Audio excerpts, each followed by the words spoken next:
All right, welcome everyone. This is Sharon Morgan, MSL Seybolt, here at the State Department of Education with the Oklahoma Striving Readers Grant. We are going to discuss today evidence-based practices and new OSRCL grant procedures to ensure that we are purchasing materials that meet strong to moderate evidence. Our goals today are to review levels of evidence, to discuss how to determine levels of evidence, and understand the new OSRCL procedures for evidence-based practices.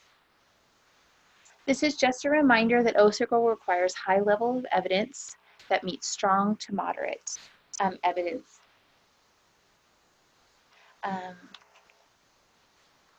Why do we focus on evidence? Evidence-based goes beyond research-based by focusing on what extent outcomes were improved, the odds of achieving the desired outcome, and if it is proven for students similar to your population and setting. So now we're going to discuss the levels of evidence. Tier 1 is strong evidence, and you can see by the asterisks that this is allowable through OSRCL. It is a well-executed experimental study, statistically significant favorable effect on relevant outcomes, no overriding negative effects from experimental or quasi-experimental studies, and a large multi-site sample, and large is defined as over 350 students, and it matches your population and setting. So for example, a program that works in a district in an urban setting with a high African American population may not be as effective in a rural setting with a high population of Native American students. Tier 2 is moderate evidence, also allowable under OSRCL. It is a well-executed experimental or quasi-experimental study, statistically significant favorable effect on a relevant outcome, no overriding negative effects from experimental or quasi-experimental studies, also large multi-site sample, and in moderate evidence, it needs to match either your population or your setting. Tier 3 is promising evidence. This is not allowable under OSRCL, but it is a well-designed, well-implemented correlational study, statistically significant favorable effect on relevant outcomes, no overriding negative effects from experimental or quasi-experimental studies. And again, I want you to know those three tiers, but this one is not allowable for OSRCL. Okay, how do we determine what level of evidence our programs or interventions or supplementary materials meet? Well, one way is that you can go to What Works Clearinghouse, come up here. If I go to literacy, it will have a list of programs, and you can click at the top, find research with students like yours to show populations and settings that are similar. You can also go down here and do more filters, determine levels of evidence. You can also go to evidence for ESSA. If you go to reading programs, choose what level. On the left side here, you can choose indicators that meet your population and setting. We're not going to go through this, but you can also go to Education Resources Information Center. This is a collection of research studies. It does take several years to get on What Works Clearinghouse and evidence for ESSA. So there may be research studies that show evidence that may not be on these two websites. So another way that you can do this is by going to the practice guides. And I'm going to go up here. If you click that link, we've taken the practice guides and compiled all the literacy practice guides in one document. So if you go to this document, here, go to this link and you can find all the practice guides. Here's a video on levels of evidence, and then you have the practice guides. So the foundational skills in reading and writing practice guides are right here. To go to the practice guide, you would click on this link. Also, Nebraska has done some work with our regional education laboratory where they've created one-pagers for each recommendation, and I've linked those here. So you can click on this recommendation and it will give you a one-pager. So we have foundational skills, we have English learners, secondary reading and writing, and also school-wide improvement. I'm going to go through how we would connect our materials with one of these practice guides. So say, for example, I want to use the second recommendation under foundational skills, which is develop an awareness of the segments and sounds in speech and how they link to letters. I would go to the practice guide, Documentation 2 is right here. I would encourage you to read the whole practice guide. They are a wealth of information. But as I read over that practice guide, I would figure out that the recommendation is about understanding the sounds in speech and how they link to letters. Students manipulate letters and sounds to prepare them for blending and spelling words. So we look through here.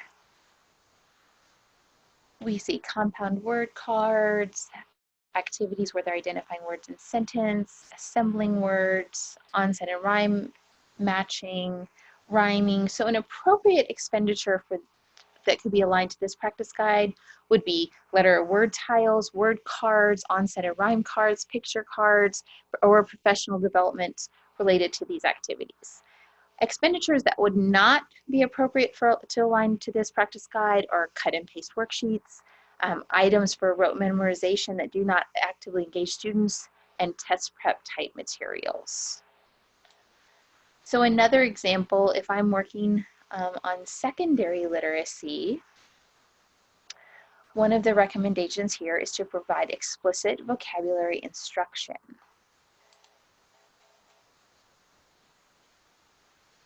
So if I go to this practice guide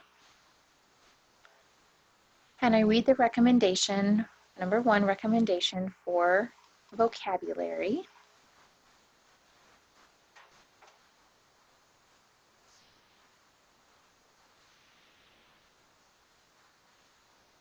it discusses, here we go, explicit vocabulary instruction in English language arts classes and content areas.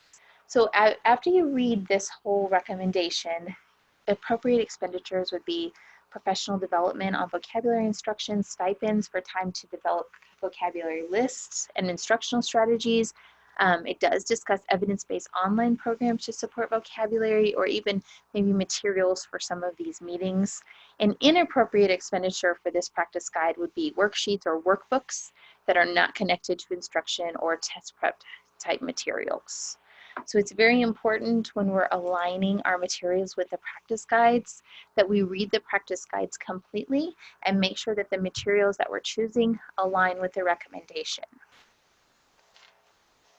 So here are some additional resources for understanding evidence-based practices. There are 2 videos we've linked here. One is a short one on talking about identifying ESSA evidence ratings. Also, Brooke Myler, along with some of the school support staff, did an Engage OK presentation. Here is a link to a video of that presentation along with the slides. There's a few print materials, ESSA and evidence claims. It's a great paper on what evidence-based means, and also there's a roadmap that talks about how you implement evidence-based practices. All of these resources are also found on the OSRCL hub, so you can always look there. Okay, so now that we've discussed the different tiers of evidence and how we determine evidence, we're going to talk about the new OSRCL procedures for evidence-based practices. We had previously just asked you to send us an email justifying your purchases, and now we're going to do that in a Google form. So once you've determined a new intervention, supplementary materials, or program that you would like to purchase with OSRCL funds, you need to gather this information. First, the name of the program, intervention, or supplementary materials, the name of the literacy team members who reviewed the program. Hopefully that might be your literacy leader, but it would maybe be the teachers or staff that will be using the program. Information on the intended outcome and use of the program. Information about the level of evidence and supporting information. Oklahoma academic standards that the program, intervention, or supplementary materials will address. Okay, so here's the link right here. And again, this will be on the hub and we will email it out to you. And you will have a Google form that looks like this. It describes at the top what this is for. You're going to put in the date of submission, your district name, which grade band will you be using this program for, and you can click more than one here if you need to. Name of the team members who reviewed the intervention program. Again, it should be not just one person, but hopefully the team of people that will be using the program. The name of the intervention. Describe the intended outcome of the intervention. When you're using it, what do you hope to see in your students? What kind of skills do you see that do you want them to achieve? And briefly describe how the intervention will be used. Well, is it in a small group? Is it a pull-out? Will you be using it in the classroom? How will it be used? And based on your research, what do you estimate the SL level of evidence will be? Is it Tier 1 strong evidence or Tier 2 moderate evidence? And then this estimation was based on information from which source? Did you do What Works Clearinghouse, Evidence for ESSA, the practice guides, or some other source? Maybe you found a research material that supports this program. You can click one of those. And then down here, we want you to put the supporting links. Or if you're linking it to a practice guide, you can write a short narrative about how the program that you're purchasing aligns with that practice guide. And then at the bottom here, we want you to mark which Oklahoma academic standard this program or intervention will address. I did put the link in there to the Oklahoma academic standards. So for example, if you're maybe doing something with phonics, that would be Standard 2 Reading Foundations. If you're focusing on vocabulary, that would be Standard 4. So we'd like you to fill that information out and then hit submit, and we will get it, and then we will review that information to make sure that everything is in alignment. Okay, we have to note, so due to the high expectations of the Oklahoma Striving Readers Comprehensive Literacy Grant from the Department of Education, we are unable to fund teacher-made materials or materials viewed as core curriculum for subjects outside of ELA. So if it's a content area, we can definitely buy books and materials that support literacy. We cannot buy textbooks for a core curriculum, and also teacher-made materials. Okay, so next steps.